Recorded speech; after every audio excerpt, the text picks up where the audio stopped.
If a mob boss controls 77% of your income, do you call that free trade? Or do you call it protection money? In the minds of the public, Canada is a peaceful, wealthy utopia, a middle power that once held massive weight in military diplomacy and science. But today, we tear off the polite mask. The brutal truth is that Canada has become the ultimate joke of the G7, a toothless, spineless economic hostage, utterly domesticated by its neighbor downstairs. Right now, wealth is evaporating from this land without a sound. Canadian assets are being ghosted by international capital, and as Asia panics through a historic energy crisis, looking desperately at this quiet oil fortress with the world's fourth largest reserves, they discover something horrifying. Canada's economic arteries have been choked by an invisible leash, and the other end of that leash is held firmly by Washington. This isn't a typical recession. This is a masterclass in strategic kidnapping.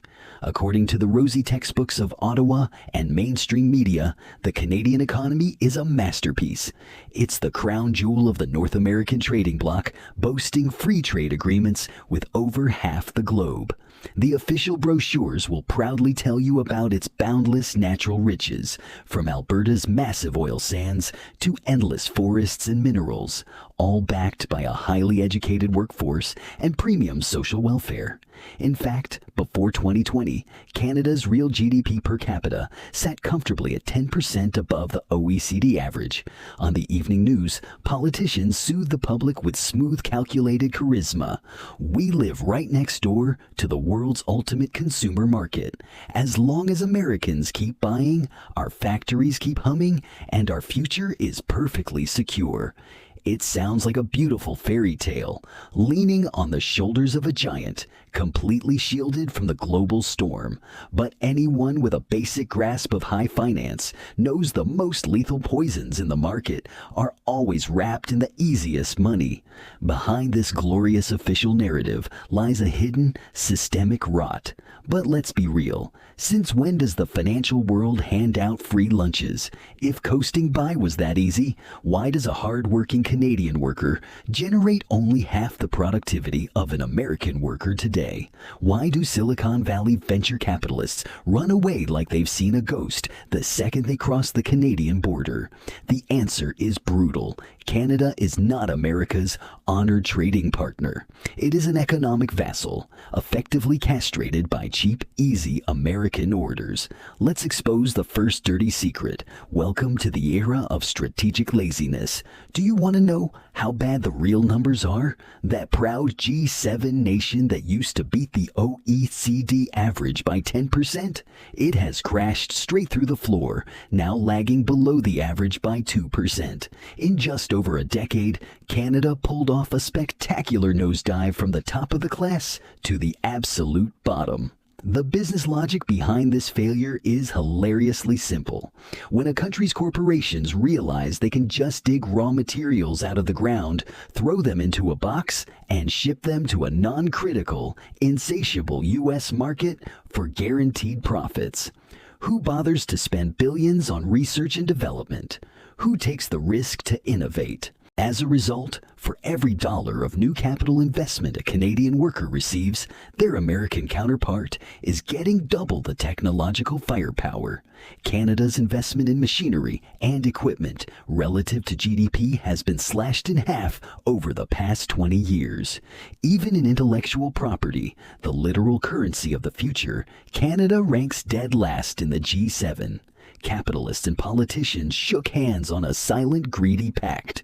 Why invest in a risky future when you can dump all your cash into a massive hyperinflated real estate bubble and local monopolies? They drain the lifeblood out of the real economy. If global dependency is an open flesh wound, what's happening inside Canada is a slow-acting poison administered by its own hands. How can a country sign free trade deals with 51% of the world while waging a 30-year invisible trade war against its own provinces? The reality is far more absurd than you think. Behold the second dirty secret: internal trade barriers. This is arguably the most ironic comedy in modern economic history. The Canadian government's own official website calculated that if the provinces just tore down these ridiculous, invisible internal walls, the nation's GDP would instantly spike by 200 billion Canadian dollars. 200 billion! That translates to an extra $5,100 in the pocket of every single Canadian to spend annually. Keep in mind, the average Canadian currently has barely $1 sitting in savings. Without relying on a single foreign nation, just by doing business with each other, the economy could achieve instant resuscitation. So why won't they fix it? Because behind those internal borders lies a deeply entrenched swamp of local political rent-seeking. Every provincial government, every local authority has its own tiny political empire to protect. Thousands of conflicting local regulations act like parasites on the system. Asking these local politicians to surrender their power for national unity is like asking them to cut off their own hands. So, this tragic comedy of internal infighting has drag raced for 30 years, while foreign investors watch from the sidelines, pack their bags, and take their capital straight back to America. When internal rot hollows you out, the external knockout blow is only a matter of time. Canada assumed it could forever hide under the wings of the American eagle, but the moment the boss in Washington flipped the script and started swinging tariff hammers, this greenhouse flower woke up to a terrifying realization. It didn't have a single card left to play at the negotiation table. The consequences of this blind dependency completely blew up in recent geopolitical trade wars. Historically, Canada relied on the U.S. for a staggering 77% of its exports. For context, no other G7 nation allows its export concentration to a single country to top 40%. When tariff threats came crashing down like a tidal wave, Ottawa finally felt the existential dread of its own making. In a panic, they tried to wean themselves off the U.S.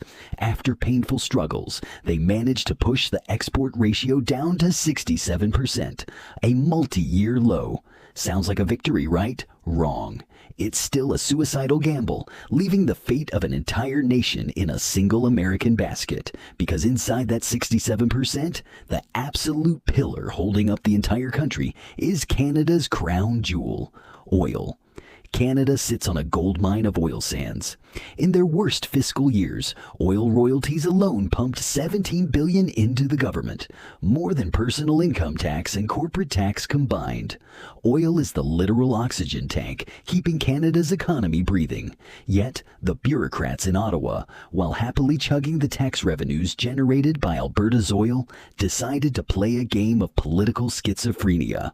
On one hand, they use Alberta's cash to subsidize non-producing provinces. On the other hand, to buy radical green votes, they choke domestic pipeline construction with a mountain of red tape. This internal friction created a decades-long commercial tragedy. Alberta's oil was locked inland, forced to sell at a humiliating discount to its only possible buyer, the United States. But just as the nation was on the verge of suffocation, destiny offered one final rewrite of the script. Enter the highly anticipated Trans-Mountain expansion, the TMX Pipeline, a massive engineering triumph stretching from inland Alberta straight to the Pacific coast, finally unlocking the gateway to Asia. This was an epic macroeconomic breakthrough. Almost overnight, the embarrassing price discount between Canadian heavy crude and American WTI narrowed significantly, injecting over $10 billion in annual revenue straight into the industry. Meanwhile, Asia was screaming for a lifeline. Turmoil in the Strait of Hormuz left China, Japan, South Korea, and India in a state of constant energy panic. Suddenly, Canada, the quiet oil fortress, became the ultimate savior in the eyes of Asian buyers. Singapore, India, and global shipping hubs began stocking up aggressively. The dark era of 96% of Canadian oil being trapped in the U.S. was officially over. In this cinematic moment, Canada's national fortune seemed to experience a miraculous rebound. It looked like it could finally ride this oil trump card into an era of total redemption. But in the cold, calculated arena of global finance, if you move too slow, destiny doesn't give you a lifeline. It gives you a noose. This flawless script of oil salvation hit the iceberg of reality faster than anyone anticipated.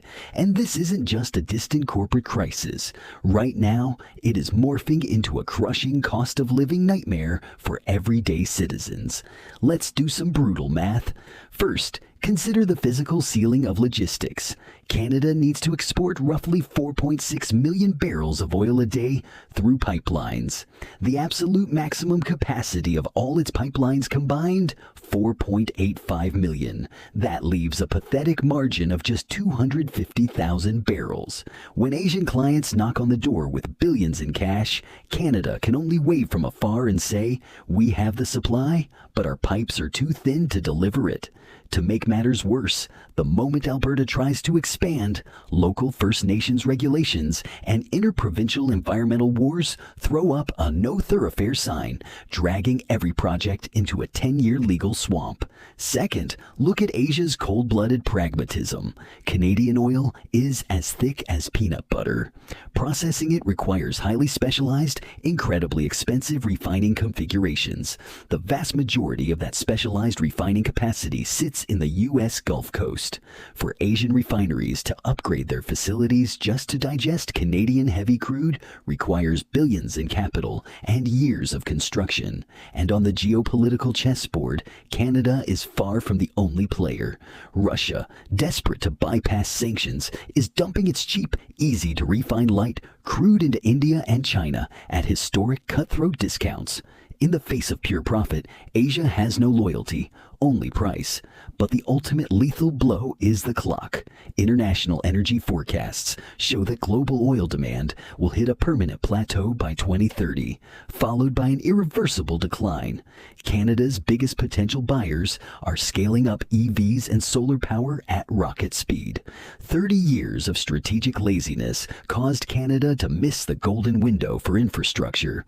Now, it finally wakes up to build pipelines in Cord Asia, but these multi-billion-dollar investments might never recoup their costs before the golden age of oil ends permanently. A distant ocean cannot quench an immediate thirst, holding a god-tier hand of resources only to lose the entire game to populist infighting, political short-sightedness, and a toxic addiction to American reliance. That is the tragedy of Canada. It could have copied Norway. It could have taken its massive oil wealth and funneled it into a global sovereign wealth fund worth over $2.2 trillion, ensuring future generations would never suffer an economic crisis.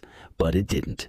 It chose the easiest, most foolish path, to be a comfortable economic hostage, selling its lifeblood to its neighbor just to get by. When a country's system begins to penalize the creators of wealth while rewarding non-productive rent seekers, its doom is mathematically guaranteed. This former star student of the G7 spent 30 years teaching the world a devastating lesson. Strategic laziness in macroeconomics always comes with a price tag that bankrupts your future. So, when this final oil card loses its power in the green transition of 2030, what card will this debt-ridden, innovation-starved nation play next?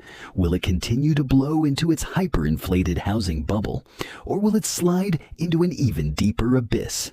Every week, I sit down with you right here to strip away the comforting lies of the financial world. If you don't want to be caught blind when the next global storm hits, make sure to hit subscribe, like, and share. I'll see you in the next episode.